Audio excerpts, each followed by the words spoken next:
c'est le Banet de Yingui. Alors je suis à vous aujourd'hui sur un sujet, n'est-ce pas, à double antenne ou à double titre. Il s'agit, n'est-ce pas, de la CAN 2019 et, n'est-ce pas, d'une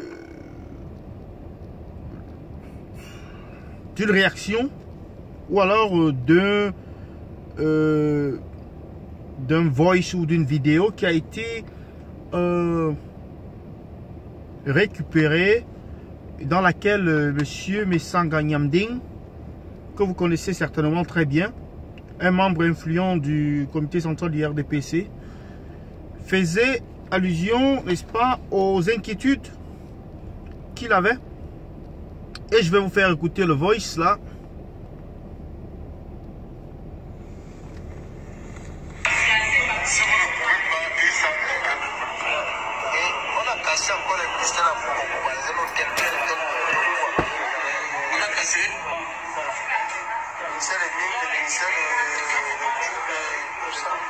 Moi je pense qu'il faut qu'on, sincèrement, on va forcer nécessairement pour nous. Il faut les hôtels, il faut les routes, il faut des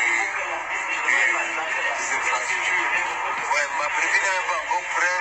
Le stade de l'Orient, tout ça. Rien n'est prêt.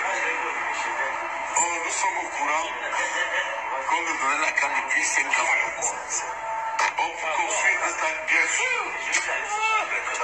La Côte d'Ivoire à la CAN de 2022.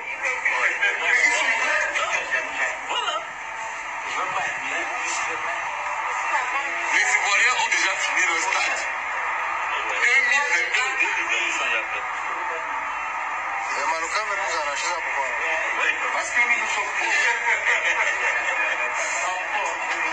Et en plus, on n'a même pas encore stabilisé l'électricité. On n'a pas stabilisé l'eau. Non, mais ça a déjà stabilisé. L'électricité. On allait expérimenter ça pendant la CAN. On a fini nos congas. Maintenant, on passe par.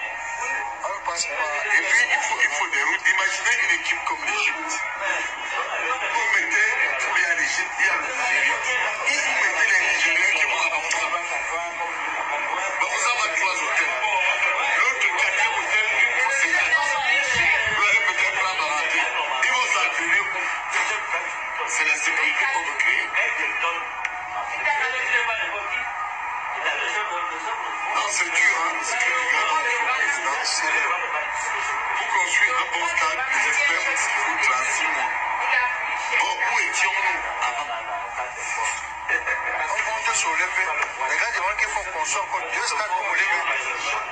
On va perdre ça. Oui, d'abord un. Oui, l'épée.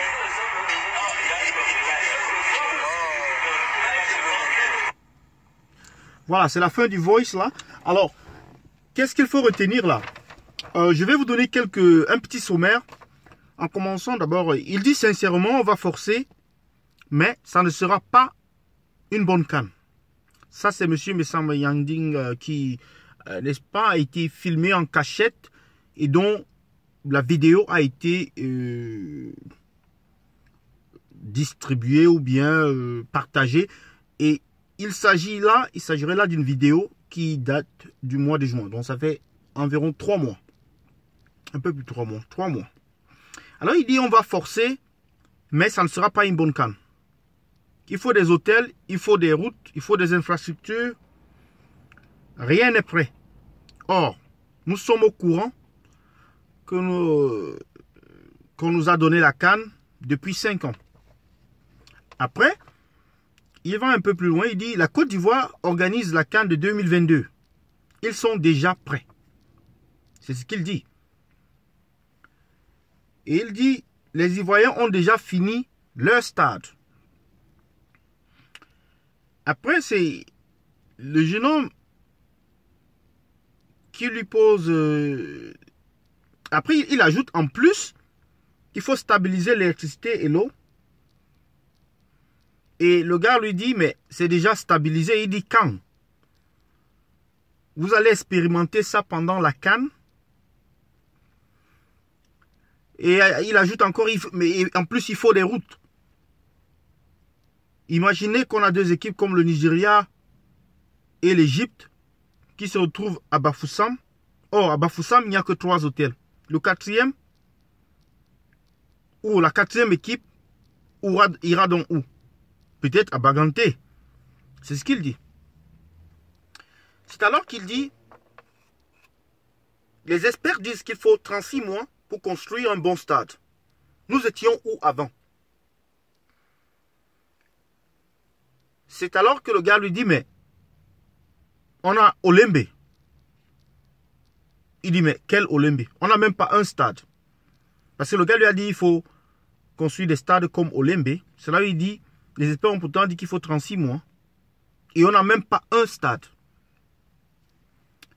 Alors, il ajoute là en disant, le gars lui dit, mais le Maroc va nous prendre dans cette CAN. Il dit, mais c'est parce que nous sommes pauvres. Donc, c'est grosso modo le contenu de cette vidéo qui a été partagée il n'y a pas très longtemps, mais dont je vais demander aux Camerounais d'essayer de la retrouver, de la partager. Qu'est-ce qu'elle démontre cette vidéo? Elle démontre non seulement que le Cameroun ne peut pas organiser une CAN, ça c'est un de deux, elle montre l'incompétence ou alors la médiocrité du système qui est en place. C'est-à-dire ce que les pontes du régime, les griots eux-mêmes, ils pensent. Comment est-ce qu'ils, c'est-à-dire leur état d'esprit. Vous voyez? Donc ça montre également les mensonges, ça dévoile les mensonges, la déception, n'est-ce pas, ils conduisent les Camerounais dans la déroute pratiquement, parce qu'ils ne leur disent pas la vérité de leur incompétence, de leur médiocrité, de leur manque de vision, de leur manque je sais pas, leur manque de sérieux.